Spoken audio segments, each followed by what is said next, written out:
of Directors for the Canadian Cancer Survivor Network. Welcome to today's webinar on what chronic disease advocacy can offer cancer survivors. Our moderators, our guests today, are Jerry Drefcott and Rachel Mannion of 360 Public Affairs, along with our three expert panelists, Gail Atara of the Gastrointestinal Society, Sheila Ross of the Canadian Congenital Heart Alliance, and Linda Wilhelm of the Canadian Arthritis Patients Alliance. Today's webinar will address chronic disease advocacy. As prevention and treatment of cancer improves and survival rates increase, many survivors have to manage their condition as a chronic disease. This new reality affects how they access health services, and it creates new issues and challenges for patients. Insights will be provided by our panel of representatives from other chronic disease patient advocacy organizations who will discuss how they interact with health systems, how they successfully advocate, and how they help each other through the ongoing journey of dealing with a chronic illness. A question and answer session at the end of the presentation will be held, allowing you the opportunity to ask any questions you may have. We encourage you to post your questions as you think of them in the questions box at the right-hand side of your screen. Please note we'll be holding more webinars this fall, and we'll release information on those as soon as we can. Stay tuned by subscribing to our free e-letter, checking our website, and check our social media channels so you don't miss out on opportunities to attend more free webinars like this one. If you've missed any of our previous webinars, they can be accessed through our website, www.survivornet.ca. For those of you who haven't attended an earlier webinar, this webinar is hosted by the Canadian Cancer Survivor Network. We're a national network of patients, families, survivors, friends, community partners, caregivers, funders, and sponsors who have come together to take action to promote the very best standards of care, whether it be early diagnosis, timely treatment and follow-up, care, support for cancer patients, or issues related to survivorship or quality end-of-life care. You can get involved. How? Sign up for our e-letter, which you can do on the front page of our website, www.survivornet.ca. You can join one of our three advisory councils, which are the Breast Cancer Advisory Council, the Prostate Cancer Advisory Council, and the Asbestos Advisory Council. Joining our Bad to the Bone campaign running in Ontario, Alberta, and British Columbia. You can do this on our website, and this campaign highlights the importance of bone health in cancer. You can follow us on Twitter at survivornet.ca, Facebook, Canadian SurvivorNet, and you can become an advocate in your local community. And if you go to our webinars, you'll find out more about how. You can contact us through info@survivornet.ca or visit the Participate section of our website for additional ways you can become involved. Today's webinar is moderated by Jerry Drefcott and Rachel Mannion, along with our three expert panelists, Gail Atara, Sheila Ross, and Linda Wilhelm. And a big thank you to our sponsors of today's webinar, who are Boehringer, Merck, and Novartis. We couldn't do this without you. Now, over to you, Jerry and Rachel. Good afternoon. I'm very excited to participate in a webinar which we anticipate will be chock full of good information, and we're very pleased as well to welcome some extremely well-experienced guest panelists who are going to provide their perspectives on chronic disease advocacy. So we won't waste too much time, but we are going to take a few minutes just to introduce our guest panelists, and give you a little bit of background on them. As Mona was just saying, we would certainly appreciate it if throughout the course of the conversation, if you want to type questions into the question box, the chat function on your webinar icon screen, please feel free to do that throughout, and we will address them in order at the end of the conversation between the three panelists and ourselves. So Matt, if you can move to the next slide, please. So the purpose of the webinar is to recognize that cancer has become more and more of a chronic condition. In fact, according to a survey that was conducted by the CCSN in May of 2014, about 63% of Canadian cancer patients indicated that they are living longer than 5 years post-diagnosis. So the result, of course, of that is that beyond dealing with the acute phase of their condition, there's an ongoing requirement to manage their illness, both the impacts of the disease and the treatment, but also any side effects that may arise. So that means that the advocacy framework within which cancer supporters were dealing with in the past have changed a fair bit. There are new challenges, all of which need to be taken into account as the advocates are trying to move the issues forward on behalf of patients. Some of those challenges include the fragmented nature of our healthcare system and the disconnects in some cases within the care continuum. Navigation within that system is certainly a challenge, particularly, as I said, after the acute phase, and there's always the requirement to coordinate between multiple providers and different specialties that are dealing with you or dealing with your disease. So because of that, we were hoping that we could gain some insight by inviting participants, representatives from advocacy organizations that have been doing chronic disease advocacy in some other areas, non-cancer related, or I shouldn't say non because some of them have cancer orientations as well, but other than cancer.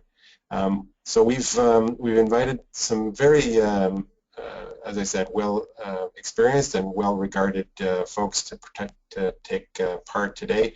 And I'm going to let Rachel spend just a minute or two to introduce them before we get into a conversation about some of these issues. Thanks, Jerry. So as you can see on your screen, our three panelists who are joining us today are Gail Atara of the Gastrointestinal Society, Sheila Ross of the Canadian Congenital Heart Alliance, and Linda Wilhelm of the Canadian Arthritis Patient Alliance.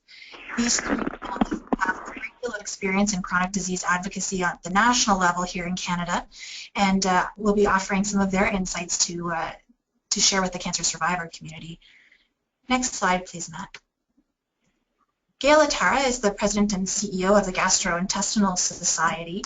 The Society provides information to patients and professionals and advocates on a variety of issues ranging from gastrointestinal and liver diseases through, and sometimes overlapping with some cancer diagnoses as well.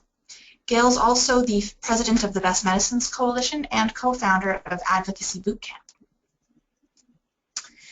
Sheila Ross is the former Executive Director of the Canadian Congenital Heart Alliance, which is a grassroots organization that is directed at patients who have congenital heart disease, and it focuses on raising awareness of congenital heart disease and providing peer support and mentoring, as well as advancing congenital heart disease-related research. Sheila helped found the CCHA, and she's been involved in the organization in various capacities over her tenure. Next on our panel, we have Linda Wilhelm, who's president of the Canadian Arthritis Patient Alliance. The Alliance supports patients to advocate for themselves and the arthritis patient community by building links between the Alliance and other organizations, as well as with researchers and governments. Linda is very active and participates in different Health Canada expert advisory panels. She's also on the board of directors of the Best Medicines Coalition, and she's a member of CIHR's Drug Safety and Effectiveness Network's steering committee. Thanks, Rachel. The way that we felt we would get the most value from our panelist participants was to have a bit of a roundtable conversation. So we're going to put forward a few questions, which we'll show on the screen, and then we'll ask the panelists to sort of comment and have a conversation among them. as I said before, while the conversation is taking place, feel free to type in questions into the chat function, and we'll come back to your questions at the end of the formal question and answer period that we've developed. So we'll start by asking the question on the screen, and just talk about how the advocacy practice is different when dealing with a chronic disease than with an acute condition. And maybe I'll ask Gail to start just to move things along. Okay, sure. I think the key difference between advocating for something that's acute versus something chronic is that as things are chronic and they go on, people don't want to live in the world of their disease, and so they tend to want to do other things. It's normal, it's natural, you want to go on and do other things when your disease isn't sort of rampant. And as a result of that, it's harder to get advocates to kind of come in and be and do, because they want to go on, their disease is under control, and they want to go on and do other things. And so we find that when something's in acute stage, when someone's first diagnosed, this is the time that you can capture their interest in wanting to do something and maybe keeping their passion engaged to do things long term. You know, some of in GI, for example, we deal with a wide range of things that can be really, really difficult. For example, reflux disease. If you're getting a really bad episode of reflux disease, it might even feel like you're having a heart attack, and as a result, you're anxious and you're doing all these things. You're going for tests. You're in the hospital. But then once you realize that it's something that's you know, maybe not life-threatening, then you move on and you don't want to be engaged, even though there are still issues that need to be addressed for those patients who have that disease. So that's kind of where I'm saying is that, you know, when you have something acute, by the same token, though, when something is acute, you might not have the energy to be able to do something because you are, in fact, focusing on the condition that's keeping you from having a full life. So it is that kind of awkward, you've got to find someone right at that right moment to be able to work with you and do advocacy stuff. Thanks, Gail. Linda and Sheila, do either of you have a comment? Yeah, this is Linda, and I'll just pipe in as well. Our healthcare system deals with acute illness very well. If somebody is, you know, on death's door and needs help right away in an emergency room, I think our healthcare system does that well. Our healthcare system does not do chronic disease well. It is not set up to deal with people that have ongoing conditions. I don't think that it acknowledges just how severe some of these chronic diseases can be and the impact that they have on patients' life. And I think patients as well, Gail said, and there's different disease processes patients go through when they're diagnosed. I know for inflammatory arthritis, a lot of patients go into denial because the healthcare system doesn't recognize the severity and the impact some of these diseases can have. It's easy for patients to brush it off and say, oh, it's arthritis and I'm just going to get older. It doesn't deal with, you know, all the other things that inflammatory arthritis can bring. Sheila? Yeah, hi, it's Sheila. Thanks for having me. I guess one of the challenges, and I agree with what the others two have said, one of the challenges with something that's chronic is maintaining momentum as far as an organization goes. There's no like with congenital heart disease, patients can go for years feeling okay generally. I mean, not totally, but and then things happen. They end up in the emergency department. They end up needing open heart surgery. So stuff happens, and then in the interim, you know, things are okay. So it's hard to maintain momentum. As far as volunteers go, you know, they're on and off with health issues, so it's hard to get things done as an organization. People want to help, but they don't necessarily have the energy, or they're not necessarily in the right place to be helping. And then there's a lot of psychosocial issues that come with having a chronic condition. So it's a complex population that we're dealing with. Great. Thank you very much, all three of you, for those comments. Now we want to talk a little bit about the continuum of care, and just to see if there are some differences in the approach to advocacy within the context of those differing elements. So maybe we'll start this time with Linda, and then I'll go to the other two. Okay. Well, CAPA, we try to address many of these elements along the continuum there. I think that the problem is they're not always the same audience. You might be dealing sometimes with a medical community that maybe needs to update guidelines, or you might be dealing with government who's not recognizing the impact that this disease might have on the healthcare system. And you could be dealing with patients themselves who, are trying to, accept that they have a chronic disease. You could be dealing with researchers who maybe aren't researching what patients need them to research to have the best quality of life. So to approach all these elements, you really have to recognize that you're not always going to have the same audience, so you have to modify your approach and your message according to what audience you have. Great, thanks, Linda. Sheila, do you have any comments? Yeah, I would say that in Canada, kids with congenital heart disease are really generally well cared for, and the problems tend to happen when they turn 18 and transition to the adult program, and that's when there's huge loss to follow-up. People feel well, so they think they are well until they end up either in emergency or worse, and there's a lot of lack of awareness among the cardiologists and GPs about congenital heart disease, and they tend to get lumped in with acquired heart disease, which is really totally different.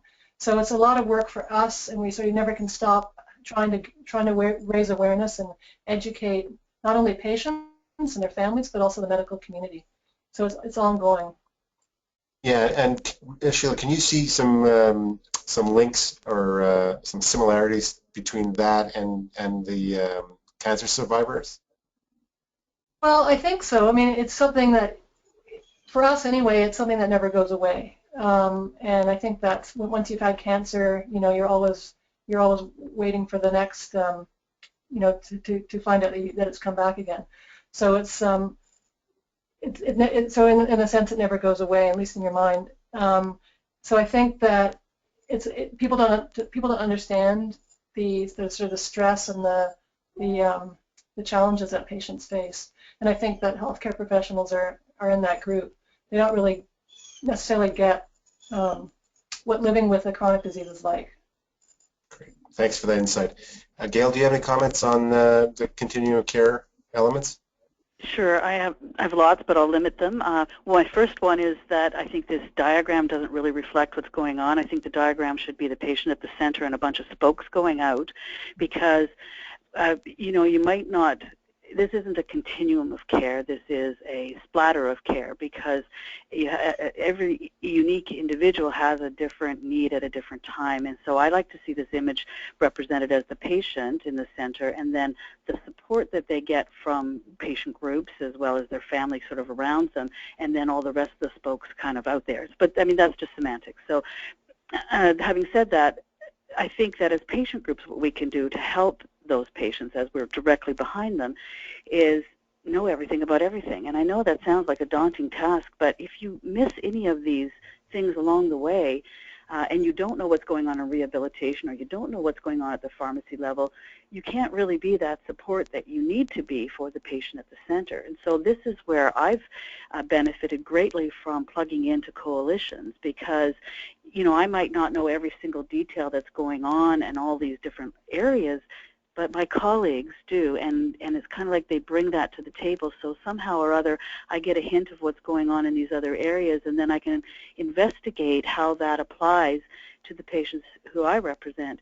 So I think that it's really important to know everything about everything, and it's daunting to think that you have to do that. And so for a patient who's going through an illness, whether it be acute or chronic, it's very challenging to have to take all that on, and that's why the patient groups and the coalition. So, as Linda and I are both on the Best Medicines Coalition, but there are other great coalitions out there too, CORD and CCAN and HCCC and others that I haven't mentioned, local ones.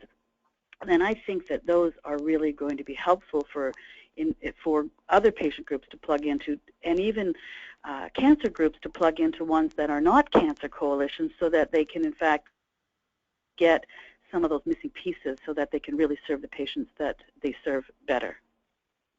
Well, thank you. That's great. I just want to add one thing, Sheila. Just that one of the other challenges is because healthcare is provincial. You almost have to go province by province to find out what's available and then kind of set it up provincially. So it's a lot of it's a challenge just because Canada's so huge. I think smaller countries maybe have an easier time with it, but I'm not sure. Good point. And this is Linda. One of the other things with this issue is that within the provincial ministries of health as well, a lot of these are siloed. I mean, in New Brunswick, long-term care is not part of the healthcare system, so you're not always dealing with the same department and bureaucracy as well. Right. Exactly, and in BC, the cancer agency is quite separate as well, and so you have a different interface with them. You might not be able to get the same progress that you're making, or you might be able to get better in one area and not another because it's structurally quite different. Lots to consider, obviously, and thank you all for the insights you've given. I'm just going to change gears a little bit now and go to a discussion around patients and how do we engage patients in their advocacy, in particular around treatments. And in that conversation, perhaps you could talk about your experiences in making patient input submissions into health technology assessments done through the CADITH function. Anyway, let me start this time with Sheila, and you can give us a little comment in terms of engaging patients, and in particular around treatments. I think that congenital heart disease is a little different than the other diseases because it's such a small niche. I mean, it affects a lot of people, but it's still a small niche. So when you're a patient, you're generally speaking at a congenital heart clinic within one of the big hospitals. There's 15 across Canada. So you basically get the care that you need as far as medical care. It's the other stuff that you don't get. It's the other, like cardiac rehab. You might be a 20-year-old who wants cardiac rehab, and you're mixed with 75-year-olds who have had quadruple bypass. It's a completely different cardiac rehab, and there's nothing specific for congenital heart patients. So it's kind of the treatments are available. It's just they're not necessarily the appropriate treatments for the appropriate age group at the appropriate time. As far as drugs, it's kind of a different situation. We don't have a lot of expensive drugs, which is a problem when we look for funding. But we don't have a lot of expensive drugs, and it's not really a drug-dependent type of, I don't know if the word dependent is the right word, but it's not a condition where you're depending on drugs to help you get better. So I think I'm going to have to skip out of this one a little bit. No problem, thank you. And Linda, maybe you have a comment or two about engaging patients. Yeah, well, we do a lot of engaging with patients, and we also do a lot of input into CADITH, so I can speak to both of these. We engage our patients. We have a quarterly newsletter. We have a huge growing Facebook following. If something really important comes up, we tend to do a survey of our patients and find out what's important to them. We are also part of an arthritis patient coalition with all the other arthritis patient groups in Canada, so we can reach out to them and get our message out even further if we have to. Within our CADITH submissions, we really try to stay away from the science of it. I think CADITH and CDAC, they get a lot of information, the scientific information. What we try to emphasize is the impact that treatment's going to have on the real world patients living with a disease. We try to emphasize the unmet needs that our patients are facing, to explain to them in depth using real people, because we usually get a lot of input from patients on why they need a new treatment. input on why this drug, why they need this drug, what is it going to do to their life, how will it impact them, will they be able to return to work, will they be able to care for a family, will they be able to have a social life again. And we also try to tell them why it's different than what's currently available. So why is this drug going to be important as a, instead of all the other drug that's out there. So we try to give that message as well. We also try to tell them that how it can positively impact the healthcare system and maybe even disability costs. That this drug could, back in 1998, a lot of patients with inflammatory arthritis spent a month a year as an inpatient in hospital. All our inpatient beds have gone by the wayside. All our care now is done on an outpatient basis, and those beds are no longer required because of access to new medications. It's completely because of access to new drugs that this had happened. So we try to emphasize that and hope that CADA listens, and so far we've been pretty fortunate with them. I think we've almost had a listing, mostly listed with criteria, but we understand that there are limits on the healthcare system and it has to be sustainable, and usually patients have to fail on older drugs if they haven't worked for them and to get to the new ones, and we acknowledge that the older drugs have a better known safety profile, so that may not always be not in the best interest of patients. Thanks, Linda. Gail, do you have any comments in this regard? Sure, and just to put some things in context into our experience in this area is that the CADA summarized how many submissions they had for the Common Drug Review, and they actually called us out as being the second most number of submissions. The only group that did one more submission than us was the Canadian Treatment Action Council. So we certainly have a lot of experience in putting in these submissions, and we do such thorough work on it that it does occupy a lot of our time. For example, one of the drugs we did was a biologic for inflammatory bowel disease, and we did a patient survey, and we had 176 responses, and then we synthesized that into something that we could actually give back to the Common Drug Review, and then we actually made, even though it was an aggregate, we identified some really key and what I thought were very moving quotes from patients who are actually going through these things, experiencing these, and I think that those are the kinds of things, just to support what Linda said, is that we don't also get into the science of it. We just get into the experience. We're really clear about what patients feel and how it makes them think and all of those kinds of things, so that we make it come alive. And I'm actually on the patient liaison forum with CADAS, and one of the things I've been pushing for the last couple of years is to have that in-person presentation, because there's nothing like conveying the situation in person. For me, I'm very tactile, and even the webinars like this aren't as good for me. I'm happy to be a part of it, and thank you for inviting me, but for me, there's nothing like the connection that happens when a patient is in front of the experts that are going to make a decision about a condition affecting that person. It comes alive, and there are nuances that none of us really know, and even the patient experience among a disease area is different. You could be younger and have a different interpretation than when you're older, or you could have a life configuration, family configuration that's quite different, and therefore the impact on you is quite different. And those are the kinds of things we capture for this. And Louise Binder and I are working on a private practice project, so I'm not going to get into that too much, other than to say that we are training individuals in how to do submissions to PCODER, so that they pick up those nuances and all of that kind of thing. So there are resources out there, and I've talked to CADAS recently, and they're actually looking at having 2 streams of teachings around how to fill in submissions and what they're really looking for and what really moves them.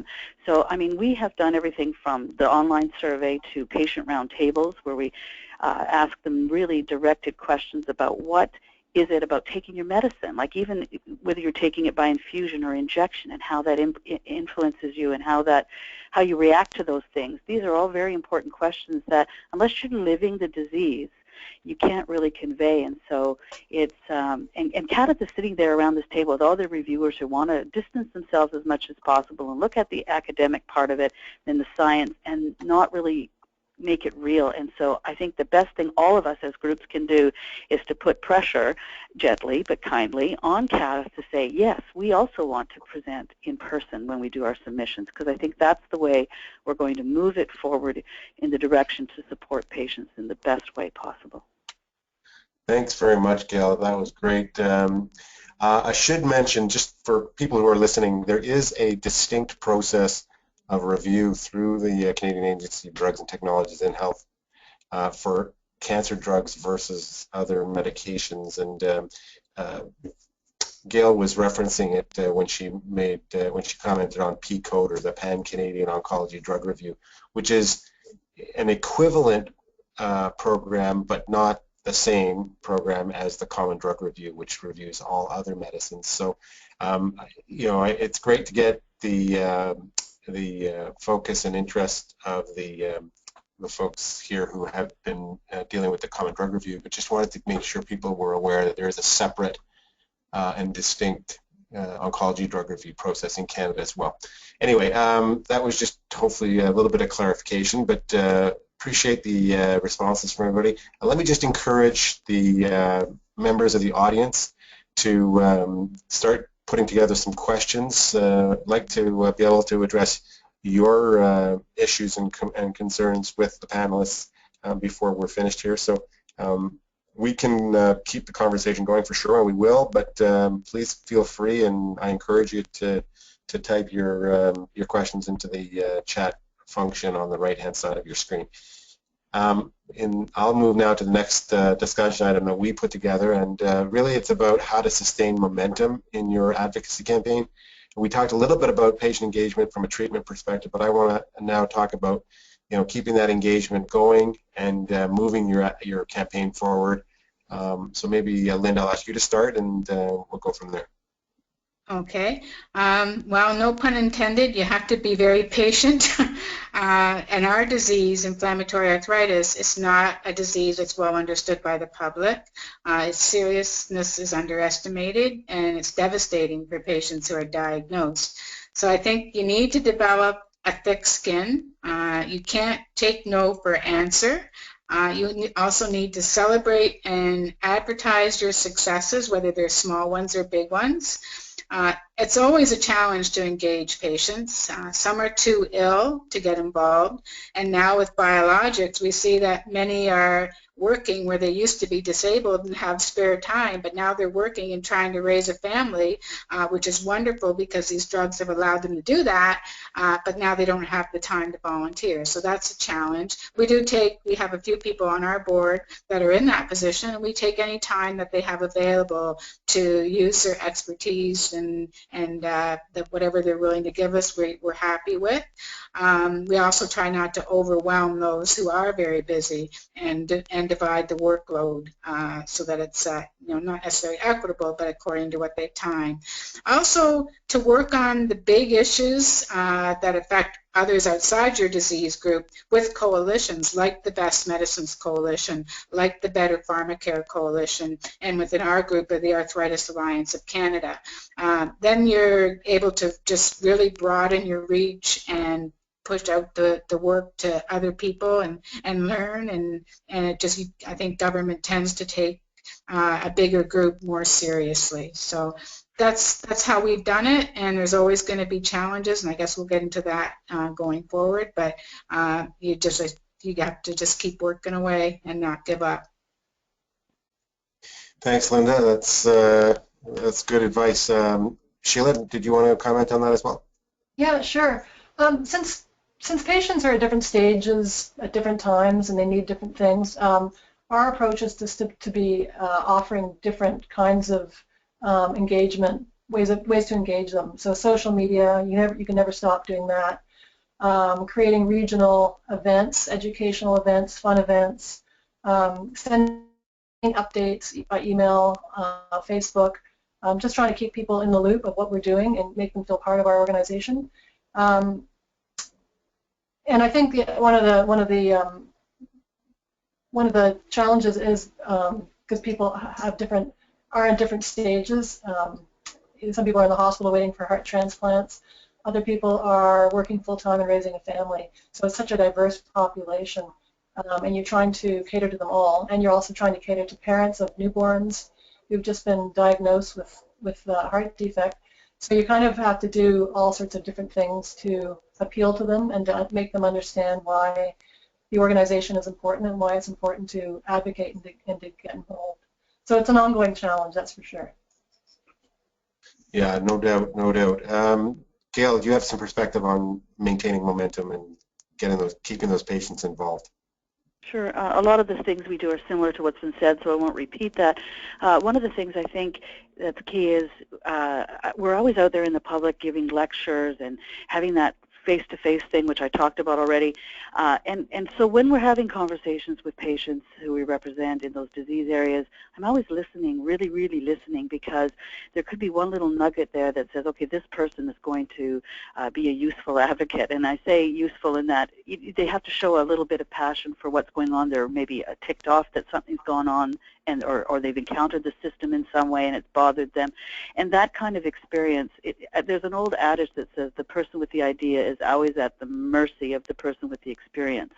And so I always look for individuals who've experienced something bad, because they will be the ones who can tell their story going forward. So your advocates come from, and engaging the patient comes from those who've been negatively affected, and, you know, because obviously those are the ones who want to see it change. So we're out there looking for that and doing it. But it goes back to what I'd said even earlier, that sometimes even those who've had the bad experience, once it's resolved, they maybe don't want to go on and keep working with it.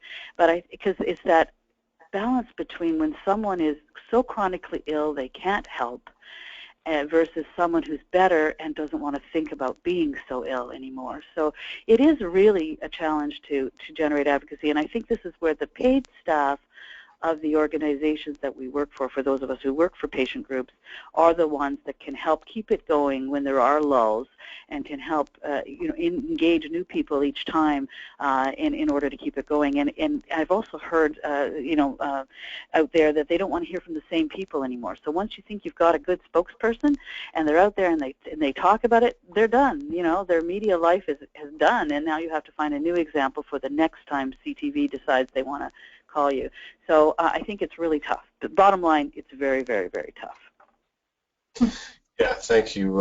Those are great perspectives. They're some really interesting things to think about came up, and actually it's a great segue into the next question that we've put together, which is around the challenges that are that you face. And actually, Gail, you actually started talking about them. So maybe if you want to continue and talk about any specific challenges that the cancer advocacy community should be keeping in mind as they develop their advocacy work. Yeah, I think the challenges are that it's such a moving target for where we need to focus. Just when we think we've got it figured out and we're going to focus on this, then it changes. One of the things that we're dealing with in non-cancer areas, but I think cancer could be very much the next victim here. In fact, we do cover some cancers in our catchment as well. Anything that's in the GI tract cancers are something we cover as well. So I have some experience. But the bottom line is that drug plan managers are doing whatever they can to limit, to reduce their budgets, I guess is the bottom line. So they're trying to reduce their budgets, so they're looking at ways to do that. And we were victims of that years ago with therapeutic substitution of something for people who have reflux disease. Now they're, BC Pharmacare, for example, is all poised to make an announcement of some significant reference-based pricing that they're doing, which doesn't, in our opinion, speak to the individuality of those who get disease. We're not, just because someone has a particular type of cancer does not mean they're all the same. And yet the treatments seem to be decided by the bureaucrats, and you have to try this one first and then this one next, even though there might be a reason why you shouldn't be the one lumped into that. So I think the biggest challenge that we face, and we can all work on it together, is to stop pigeonholing everyone into these categories and to encourage those who make these decisions with the drug plans that we are unique, and that there always has to be an allowance for the uniqueness of the individual, because first of all, the disease affects individuals differently. Individuals are different, and as we learn more about our genetic makeup, we find that we're very, very different from each other. So I think the challenges are in getting some consistent things, getting it so that treatment can come quicker, and as we know about the challenge in intravenous medications for cancer versus oral. I mean, even that issue is a big issue. There's so many little nuances there, and I think the challenges are, where do we focus? How do we do that together? And I would think that some of the solutions will come from working together. And even being on this and being able to share from chronic disease what we do here into the cancer areas, I think will help bridge some of those communications so that we can tackle some of these challenges together. Because as Sheila said earlier, you know, it is when they see a big group coming, the government will sort of stop for a second and take some notice. Good one. Sheila, maybe you want to continue the conversation around challenges and things that the cancer advocacy community needs to take into account. I feel like I could talk for an hour, but I won't. I think for us it's maybe a little bit different because, like I said earlier, congenital heart disease is not associated with any labeled specific drug that's labeled for it. So funding is our major issue. After 11 years of running CCHA, we just hired our very first part-time executive director, and one of his challenges will be try to find funding. So that for us has been hard. I've been a volunteer for 11 years, and everybody else is a volunteer. And as everybody knows, I'm sure that when you rely on volunteers, things don't get done as they would if it was paid staff. So for us, there's a no end to the things that we want to do and we want to achieve. It's just to actually get those things done is hard. And of the volunteers, there are people that are very high functioning and are busy with families and jobs. And then there are the people that want to get involved who may be on disability and maybe don't have quite as much time, energy, and skills to offer. So it's hard to, you want to take everybody, but they might not be the right people. So that's definitely a challenge. And lack of awareness about what congenital heart disease is. It's this ongoing trying to make the public and patients aware.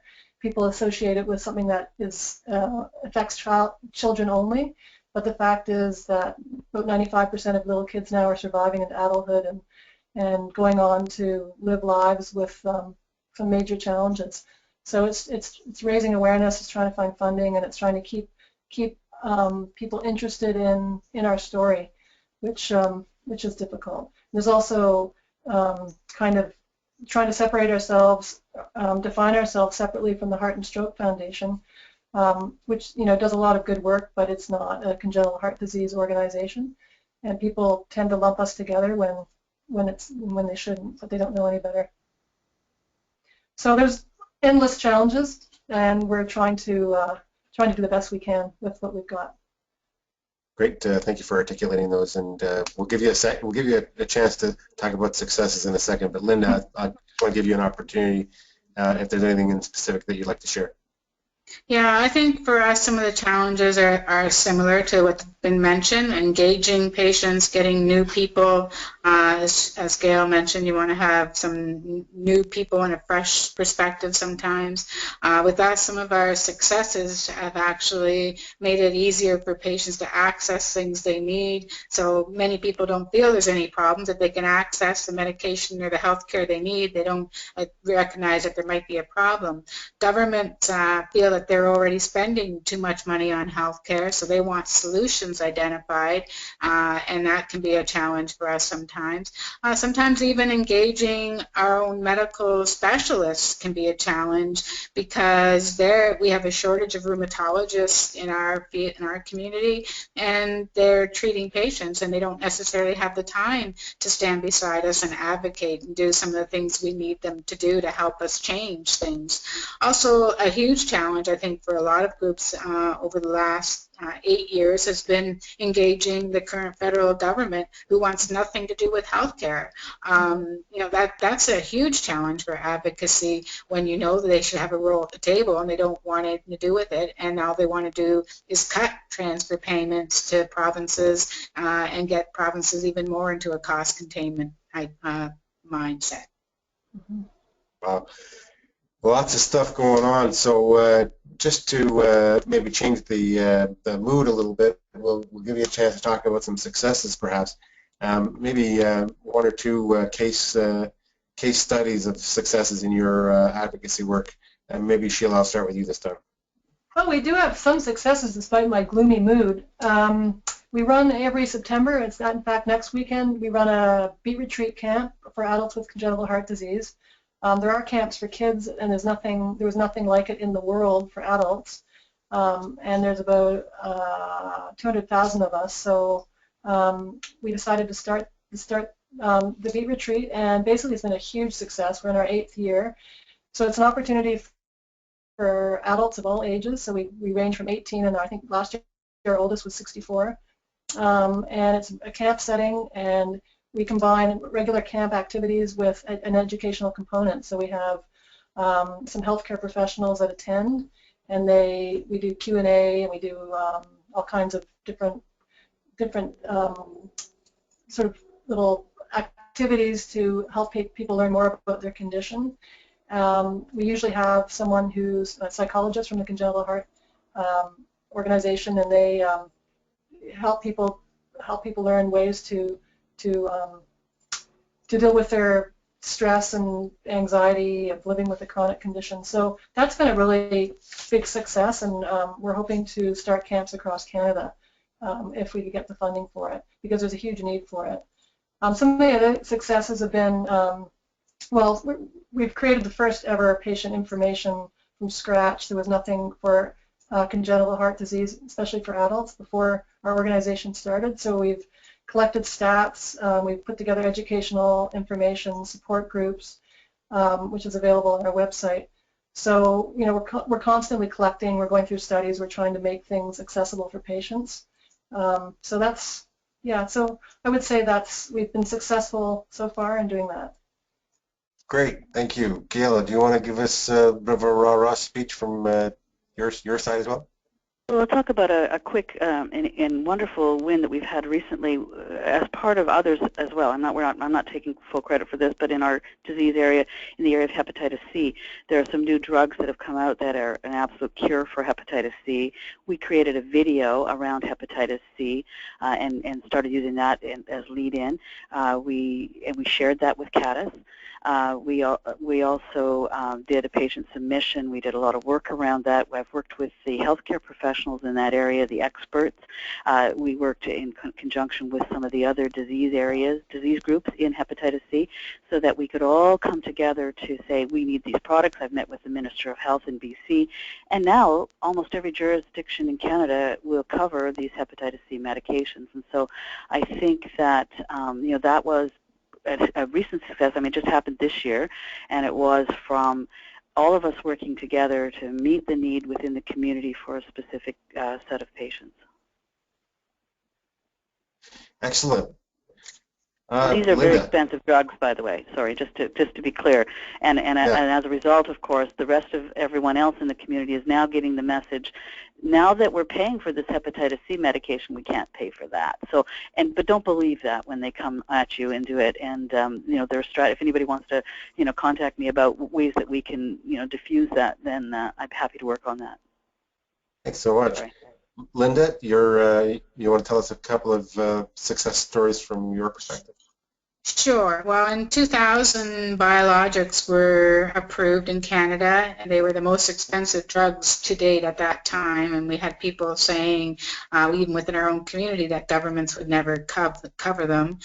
We had, by 3 years, by 2003, we had access to biologics listed in every province. And that was because patients stepped up and told their stories to government, to media, and we didn't really stop. We kept on at it. We used election campaigns as leverage when possible, both provincial, federal, and you know, we were really happy to see that happen. The other thing that was a success was benchmarks for acceptable wait times for hip and knee replacements, and that really came out of discussions around the Health Accord, where it was a huge issue in 2004, and so we just capitalized on that discussion, and the arthritis community held a summit, and we got our researchers together, and we came out with national standards, and then they had, all of a sudden we had benchmarks for across the country for hip and knee replacements. So that's, holding summits has been a huge thing. BMC was very involved in health accord discussions, and have held some summits as well. So the other thing I think that early on, when advocacy was kind of starting in this country, one of the huge issues patients advocated around was Health Canada review times, which were abysmal. And then within 2 or 3 years, after patients stepping up and working with government, the review times came under acceptable times, and that was also solved. But as Gail said earlier, every time you solve one problem, 3 more seem to crop up. So, well, it's at least gives you a little bit of a leg up, or some motivation to continue the work. exactly, you celebrate them and you go on. Good for you. And so before I get to the next question, though, I have looked at a couple of the questions that have come from the audience members, and maybe I'll put those to you, because the last one is sort of a wrap up. And so let me just address a question from Stacy to Gail. She's asking, do you feel there's also a risk for patients when they're in front of decision makers, when they're advocating publicly, and how that can be mitigated? So Gail, you can certainly comment, and then maybe I'll ask the others to comment on if they want as well. Well, a risk for an individual patient, I don't think that there would be one. I guess the only condition under which they might be at risk is if they have a job that might be in some way. But I don't think that any individual patient who goes public is in jeopardy. I think that the government might treat them a little kinder, because they've actually exposed themselves in terms of what they're going through. I think a lot depends on the particular illness that they have and how they do that too. And I think that with anything we do, though, we need to be graceful in what we do. We can't be belligerent, because that is not going to get us anywhere. And I think that if we can also, if an individual patient, if we as patient groups put an individual patient out there, we need to make sure that we provide all the support that they need behind the scenes. We make sure that they have their facts right, and we make sure that they are protected from any attack that might come. But I really doubt, at least I haven't seen, maybe others have, where an individual patient has a consequence from speaking out. Linda, did you want to comment on that? Yeah, it takes a great deal of courage for patients to speak out. And I remember in the early days when I first started speaking out, how nervous I would get, and how difficult it was. It gets easier with time. But I have never seen a case where a media or even government will attack a patient. Most of the time, as Gail said, they're compassionate, and they recognize just what it takes for somebody to go public, and how badly off they are to have to do that. The only issue we had was back in the early biologic days, where government was playing games where if you talked loud enough, they'd give you the drug and send you home to be quiet. And then we always had to be careful, until New Brunswick got the drug program a few years ago, that we didn't jeopardize any of those patients who were getting that drug. So you had to be careful in that regard, that they didn't lose access because they went public. And we've never had that happen. So one thing I'd like to add, sorry, Linda, were you finished? Yeah. Okay, sorry. I wanted to add is that, to Stacy, who asked the question, is that patient groups, however, get under attack from government. Yeah. So the individual, I think, is pretty safe, but believe me, the patient group, I was at a meeting one time with government, and they just tried to discredit us right off the top. It was this ad hominem attack. It's like, you get funding from this pharma, you get funding from that pharma, therefore you are a spokesperson of pharma. So patient groups certainly get that all the time, but most of us have had that attack and then can counter it with, yes, but we also get money from you, and we get money from there, and we get money from here. So the groups, I think, that would be vulnerable, if we're talking about groups, would be those who only get money from pharma. They would be vulnerable to criticism. And so, in fact, groups who only get money from pharma, or at least one pharma, can't even be members of the Best Medicines Coalition, for the very reason that we do suffer that kind of criticism. So I just wanted to sort of clarify the difference between the individual who speaks up and the patient group who speaks up. Great clarification. Thank you very much. Sheila, I don't know if you want to have a quick comment. I'd like to ask one more question before I get to the end, but if you have a quick comment I think there probably is a bit of a bias when you have a chronic condition, when you're looking for work, and if you make yourself a public figure. But I can't say for sure, but I think there probably is one, but I'm not sure. Great. Okay, thanks. So just a quick question from Carmen. What's the difference, well, what's different about cancer advocacy in your minds than what the kinds of advocacy you're doing, and what are the typical advocates in terms of socio-demographic profiles? So maybe, Sheila, you didn't have a lot to say on the last one, so I'll let you start.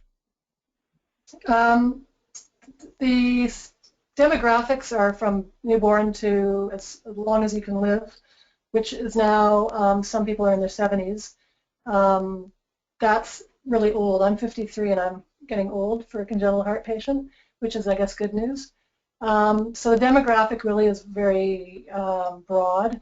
And same with the socioeconomic. Some people are really severely affected by their heart disease, so they never can get a job, they never work, some never have families, a lot of women can't have kids. So there are people on disability, and then there are people who do very well, and they are not nearly as affected. So it's a broad group of people. So and they're all at different stages of, when you go in for open heart surgery, you're an acute care patient, and then you get better, and you can go for years living your life until you end up back in the hospital again. So who among those are the ones that typically are your advocates? The people that tend to get mostly involved are the people who have had surgery recently, because they are, they're like heightened awareness of how scary it was and how close to death they were. So they're kind of more motivated to get involved. And I find that the parents of little kids tend to not be so involved. I think it's because that they are focused on tomorrow, next week, next month. They're not looking at, the long perspective. And you also don't want to be a black cloud hanging over them, saying, this is actually going to last forever. They don't really know that yet. They'll find out. They do find out, but so you have to be careful with the parents. You want to get them involved, but you don't want to turn them off. Great, thanks. So Gail, I don't know if you had any comments about the difference between your group in terms of the advocacy sort of profile and cancer survivors, but if you had a comment, that'd be great. Yeah, quickly then, I think that we have the same issues in that we have the acute and the chronic. Now as cancer drugs are being more effective and patients are living longer, and I think we have the same burnout thing that could happen. So I just think that the best approach is to keep those engaged, to look for those little sparks and keep those, flame those fires and get those advocates out there and try to keep a well-rounded contingent of advocates in every community across the country. Like when I go and speak to the government in Alberta, I get Albertans to come with me. So it's really important, I think, to have them. We used to always say that they had the moral authority to be able to go with you because they represent that region. And even when we go to a different elected official, provincial elected official, we would take someone from their jurisdiction with them. And that's the hard part, but I think that's the more effective way to do it. Thanks. Linda, I'll ask you if you have a comment to make it real quick, because I'm going to have to close up the discussion. Yeah, just one comment, I think, for as quick as I think when governments and public hear the word cancer, they pay more attention than when they hear the word rheumatoid arthritis. Rheumatoid arthritis doesn't signify, that mortality at all. So I think in some ways it could be actually easier for cancer to advocate than some of the other groups. Mm-hmm. Great. Thanks very much for your input on all of these really, really terrific questions. We just wanted to thank you all again for participating, and to thank all of the viewers for being here today to participate and to ask questions and to generate some discussion around this topic. And if I could pass it back now to to Mona to wrap up on behalf of the Canadian Cancer Survivors Network. Thank you. Thank you all for being with us today.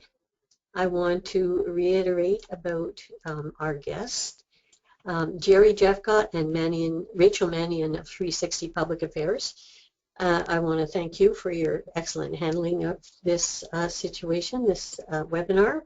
And I want to thank our three expert panelists, Gail Atara of the Gastrointestinal Society, Sheila Ross of the Canadian Congenital Heart Alliance, and Linda Wilhelm of the Canadian Arthritis Patients Alliance. I'm the Secretary of the Board of Directors of the Canadian Cancer Survivor Network, and I was really glad to hear our three guests today because I think I came away from this learning more of their challenges and opportunities in working with their people. I think that there's some of the things that I've heard today that I really wouldn't have considered before, and I think that we all have kind of difficulties to overcome in the challenges involved in advocacy, and a lot of things the same, a lot of things different. I want to thank Boehringer, Merck, and Novartis, the pharmaceutical companies who have collectively funded this particular webinar. I think it's been very useful. There's been a lot of people on this webinar and a lot of interest expressed in it. If you have not been involved with our webinars before, you should know that they can be accessed, I believe, right from when the webinar is finished, if not at the latest tomorrow morning at www.survivornet.ca. You can also, on that opening page, sign up for our e-letter, which will keep you informed of what's going on here at the Canadian Cancer Survivor Network. And time is out, so thank you all very much, and we'll see you shortly at the next webinar. Bye for now.